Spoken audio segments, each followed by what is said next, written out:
Hey guys, it's the Food for Thought podcast, and this is your host, B-Rob. And let's get into some political and national things. Let's get into some conspiracy theories or truths. I like to call them truths because the conspiracy theories are up 17-0. We winning, and here you go. Let's go. Let's get into it. Let's start off with my man Jordan Clark. Y'all follow him on X at Jordan Clark. Let's go.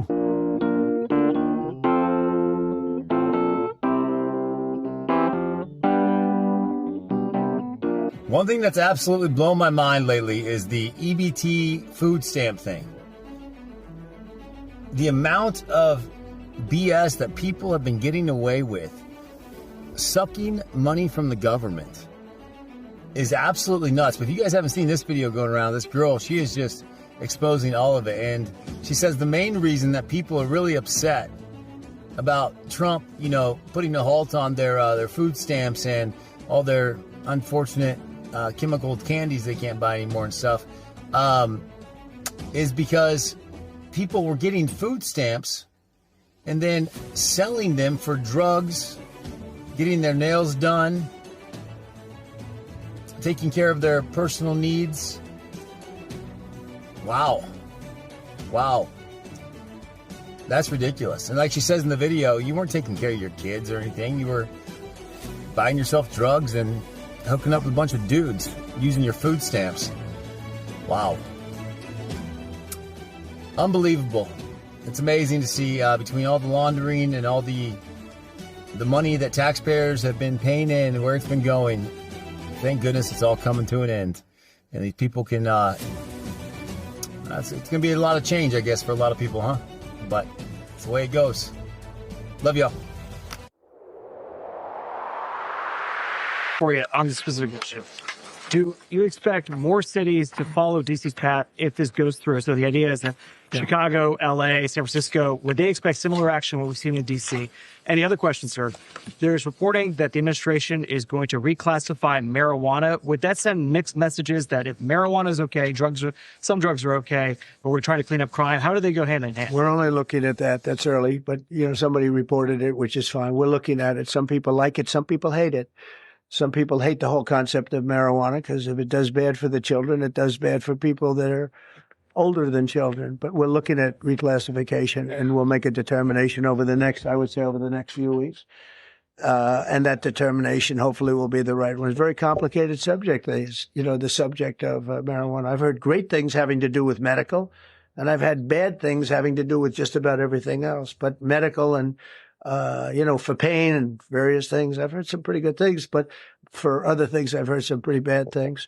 The other part of your question, we're just going to see what happens with it all. We're going to have a tremendous success in what we're doing. Other cities are hopefully watching this. They're all watching, just like everyone's watching here. They're all watching, and maybe they'll clean up, and maybe they'll do this and get rid of the cashless bail thing and all of the things that caused the problem. If you go back, this whole thing with cashless bail is a disaster.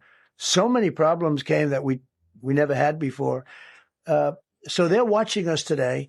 And if they don't learn their lesson, if they haven't studied us properly, because we're going to be very successful. I have zero doubt about that. It's going to be, it's a question of will it be really fast, like the border.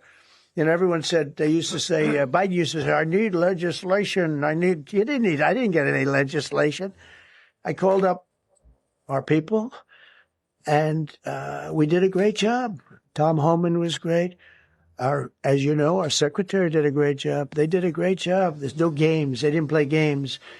And we're going to have the same thing here. But then I'm going to look at New York in a little while. Let's do this. Let's do this together. Let's see. It's going to go pretty quickly. And if we need to, we're going to do the same thing in Chicago, which is a disaster. We have a mayor there who's totally incompetent. He's an incompetent man. And We have an incompetent governor there. Pritzker's an incompetent. His family threw him out of the business, and he ran for governor. And now I understand he wants to be president.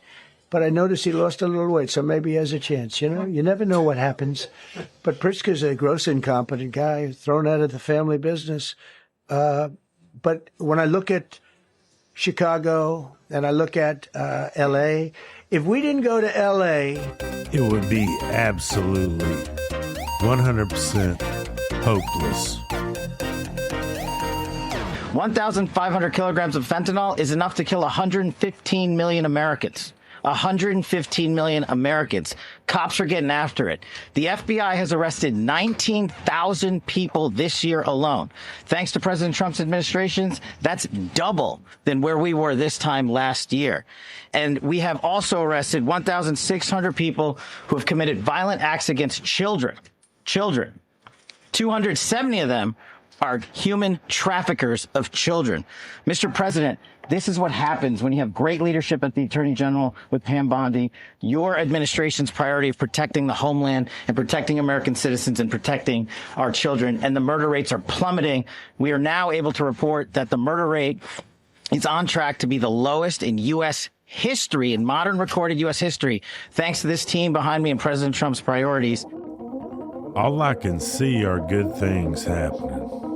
All I can feel are good things happening. All I can see is God happening.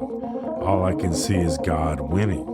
All I can see is the future proves the past, where we go when we go all, and nothing can stop what is coming. Jesus Christ, the King of Kings. What specifically are you saying? Like what happened? To I guess break it down in simple terms is that I think that some of the tech that exists, that whatever these things have, these energy things have. Things? What do you mean? Well, they call them interdimensional beings. I think that they can actually operate through the time spaces that we currently have. And that's not something that I came up with on my own. That's based on stuff that we've seen. That's based on information that we've been told. And then also, too, I think that there's this historical aspect of, this gets into the deeper theories and concepts of religion and I think the history that we currently know. And that kind of spins off into another topic of, you have the modern day Bible, you have this aspect of Bibles or books of the Bible that have been removed that explain and kind of touch on these topics. And I think that we're in a time and age where you have such a vast amount of information that we have access to via social media, via your cell phone, via the internet. And so it's really changing the way that we understand, the origins of life and the spiritual reality that we know. When you currently. say interdimensional beings, that they know that these are interdimensional beings, how do they know that? Based on testimony would be based on witnesses that have come forward, but what I can tell you is the witnesses just were told that they were interdimensional? that they've seen things. And what I can tell you without getting into classified conversations is that there have been incidences that I believe where very credible people have reported that there have been movement outside of time and space. That's very vague. Yeah. So, look. Unfortunately. Yeah. Look, have I seen a portal open? No. Have I seen a spaceship? Personally, no. Have I seen evidence of this? Yes. Have I seen photo documentation of aircraft that I believe were not made by mankind? Yes. Is there historical significance to this? Yes. Is there multiple events that go back to, I would argue, maybe even before the time of Christ that have documented this in text? Yes. So do I believe that the government has access to certain technology? Yes, to an extent. And I believe that certain contractors potentially have back engineered this tech.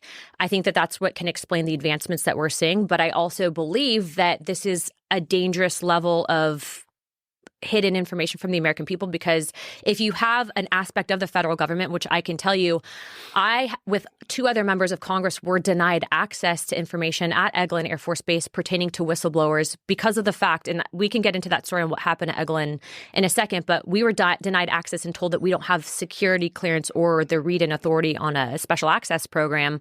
That's a problem, because I'm supposed to represent and be an investigative body, and you have then people who are unelected that are operating basically in secrecy, and that's a problem. Hey guys, it's B-Rob. It's the Food for Thought Faithcast, and I want to tell you I love you and God bless you.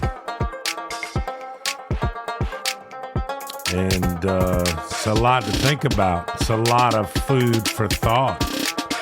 A lot of food for thought. Yeah. God bless you. Good night.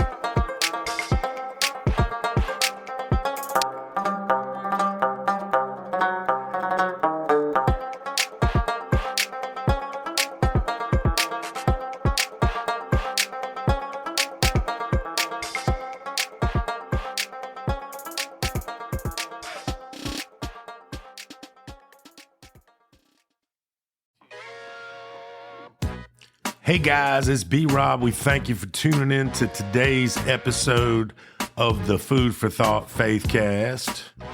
The Food for Thought Faithcast is brought to you by B-Rob for Christ Ministries. If you'd like us to pray for you, click the link below. If you'd like to donate, click the link below. We love you. God bless. And have a blessed day.